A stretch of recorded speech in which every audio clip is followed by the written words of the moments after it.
Welcome back, everybody. When most people think about cities that have influenced urban street culture, whether it's through hip hop, fashion, organization, or movements, people think about Atlanta, Chicago, Los Angeles, New York. Boston's probably one of the last cities that would pop up in random American people's minds. Even less prominent cities like Baltimore, Cleveland, St. Louis, and Oakland are probably in some people's minds at least more influential than Boston is or was. Keep in mind, I'm talking about pre-gentrification Boston. Since the millennium, especially in the past decade, things are changing at an ever-increasing pace. But the idea of Boston in most people's minds was an all-white, Irish, mostly working-class city that had little if anything to do to contribute to urban street or hip-hop culture.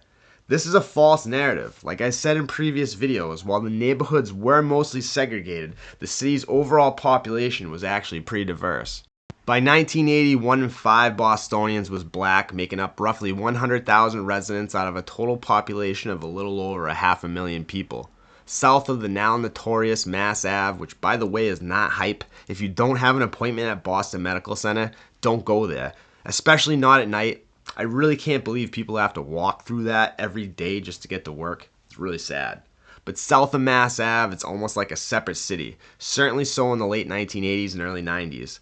The Boston streets of Roxbury, parts of Dorchester, Mattapan, Jamaica Plain had its own subculture, much different than that of Whitey and Southie or Charlestown or the North End that a lot of people already know about. These neighborhoods and really the whole black/urban street culture of Boston had its own unique style and flavor that separated it from any other city in the United States at this time. I'm not sure if a lot of people from outside of Boston or Massachusetts area know about the way these neighborhoods were back then. To me, it's always been incredibly interesting, and I've always wanted to make a video about this ever since I started my YouTube channel. Every single project, neighborhood, and street used a different sports team and the apparel of that team to identify themselves and where they were from. Now I know that the use of sports apparel has always been used in street and hip-hop culture, especially in the early 1990s. Everyone wore Raiders hats or White Sox hats, and of course certain groups and organizations wear hats and the apparel of those sports teams to identify themselves all over the country. But to nowhere else did they even come close to the way that Boston did this. A lot of the guys were even calling their projects or streets the names of these teams as well. Now there is a certain misconception, I'd say, even in the general Boston area, that all these groups were criminal organizations, and that's simply not true. Sure, there were criminals that were part of these groups, and there were even some that were basically criminal organizations. Some of these groups have morphed and changed, and over 30 years later they are still operating to this day, but for the most part it was just how kids and young adults back then were identifying themselves and where they hailed from. Although there is a large part of this that's rooted and revolved around negativity that was fueling an already bad situation in these neighborhoods, it was a cultural phenomenon. It influenced the entire Massachusetts area and gave Boston its own unique style and flavor. Correct me if I'm wrong, but I don't think this practice took place anywhere else at any other time. So I don't know if it's just because I was born in 1982 and the early 90s for me were very formative years, and that's why this is so ingrained in my memory. Maybe not everyone else is going to remember it as well or be as interested, but I just remember being in middle school and everyone had starter jackets, and most of the boys, including me, had matching snapback hats. Over the years, I accumulated several sets, the Georgetown Hoyas being my personal favorite from the era. I wasn't really aware that this was a trend that was started in the inner city of Boston until one day someone's cousin from Dorchester was over for a holiday. We were all hanging out down the tracks and he started cracking on us for wearing the starter jackets and hats, telling us we wouldn't last 1 minute in one of these neighborhoods wearing that. We were oblivious. See, pre-internet days, the only way you found out about things from people who actually lived it. He was absolutely correct, by the way. Yes, about us not lasting 1 minute in any of those neighborhoods, but also about the sports apparel situation in Boston at the time. By the 1990s, the neighborhoods that I previously mentioned, Roxbury, Mattapan, parts of Dorchester, and Jamaica Plain, were a world unto itself. Most everyone who lived there were aware of what project or street wore what team's apparel.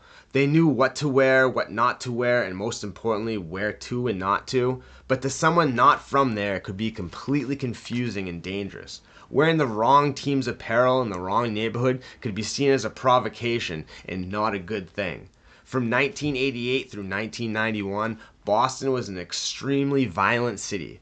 The rivalries between the different projects and streets during this period in certain inner city neighborhoods was very real and very dangerous. Now, people think Boston is soft, and as far as big cities go, Boston today is one of the safest big cities in America. There are still very dangerous pockets in those neighborhoods that I previously mentioned in this mass and cast, but comparatively, Boston is very safe. This was not so in the late 80s and early 90s. The entire city was out of control. The Italian LCN was fighting amongst themselves due to Cadillac Frank trying to take over the regime after getting out of the clink in '87. Most people know what Whitey was up to in Southie. Charlestown was at the height of its armored car and bank crews.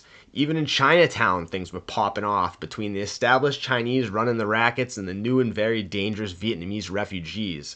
But nowhere else were things as bad as they were south of Mass Ave. The rivalries between groups of guys from certain projects and hoods was completely out of control. There was the Humboldt Ave Raiders versus the Magnolia Steelers, the Academy Homes, aka the Academy Terre Home Braves versus the Heath Street Projects, aka Heat Street, who wore the Miami Heat gear, Franklin Hill Giants versus Franklin Field Sharks, the Highland Blackhawks versus OP Trailblazers. And of course, there weren't just single rivalries. Most of these projects and hoods had smoke with multiple other groups, like the Orchard Park, aka OP, beef with Columbia Point, Ruggles Street, and the Academy Homes. Of course, where there are rivalries, there has to be alliances as well. You can't have problems with half the city and not have someone watching your back. OP aligned themselves with Heat Street Projects and Mission Hill, who wore the University of Michigan, which had a big yellow M on its logo. The University of Michigan was incredibly popular at this time with the Fab Five of Chris Webber, Juwan Howard, Jalen Rose, Ray Jackson, and Jimmy King, capturing the nation's attention and admiration. So it would seem as if you were reading the Boston Globe or Herald sports section when hearing about Boston's urban street culture, but it was anything but a game. The Boston streets for a small period of time are almost as bad as Baltimore or Oakland. By the early 1990s, things were completely out of control. Crime, especially of the violent variety, was astronomical. In fact, it was an incredibly small portion of the population that was actually out there causing these problems, but it was affecting the overall community. Hardworking, honest citizens, and most importantly, kids. A lot of teenagers especially started taking precautions to protect themselves that kids like them would normally not take. Kids who weren't out there in the streets, who were normal teenagers, high school students, were taking extreme precautions due to the intensity of the situation in Boston's Roxbury, Dorchester, and Mattapan neighborhoods during this time period. Now, I had to mention the darker side of this cultural phenomenon. The wearing of different sports teams' apparel in Boston did have dire consequences in the late 80s and early 90s. I'm trying to rather focus on the cultural and societal effect that it had on style and pop culture during this time period in the video instead. I'm intentionally making this video kind of short and not going into too much detail about the darker side of this ordeal. A, because I have a cold and I think I sound like crap, but also because B, I would rather focus on the culture and style than just the street stuff. I think it's remarkable how the culture and style of these inner city neighborhoods of Boston so heavily influenced the area around it that a pretty much all white middle school on Boston's North Shore had so many kids wearing starter jackets and snapbacks. Even the girls used to wear the Charlotte Hornets jackets. So as far as I know, no project used the Boston Celtics. I'm not sure if that's because that's the one team that everybody was a fan of, so it couldn't be for just one project alone. I'm kind of curious about that if you guys know.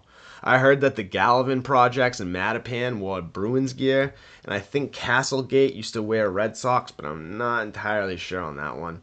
As far as I know, no one wore the Patriots gear, and I think that's because mostly they were trash at that time. I'm working on a bunch of good stuff right now, all from this time period. Apparently HBO Max is doing a special about the Charles Stewart case like in a week or so that might bring a lot of people's attention to this time period, which is right where I'm at conveniently in my research. When I say that the late 1980s and the early 1990s were a wild time in Boston, that is much, much more than an understatement. Please let me know in the comments what you guys are most interested in hearing about from this time period. If you guys want to hear more about specific rivalries and alliances, let me know please in the comments. So when people think that Boston has contributed nothing to urban or street culture, or that it doesn't have its own distinct flavor, they're sadly mistaken. Not only do we have this whole sports team thing, but Boston also has a long relationship with Adidas. Long after Run DMC, Adidas has stayed with the city. From the infamous Adidas tree on Interval to the 3 for the Bean, which, by the way, does that have a double meaning? I will say this though. Through my research, I have found that Young Boys Incorporated were rocking the top 10 Adidas way back in the 70s. And I have also found that Detroit has more of an influence in Boston than I previously thought. But more on that in later episodes. I hope you guys enjoyed this video about a time and place in Boston's inner city history that maybe some of you didn't know anything about, or maybe some of you lived through this. Either way, I hope you guys enjoyed it. If you did, hit that old like button, subscribe if you're not subscribed, but most importantly, make good choices, make good decisions, take good care of yourself, your family, your fellow human beings. Try to have a great day, guys. I'll talk to you soon.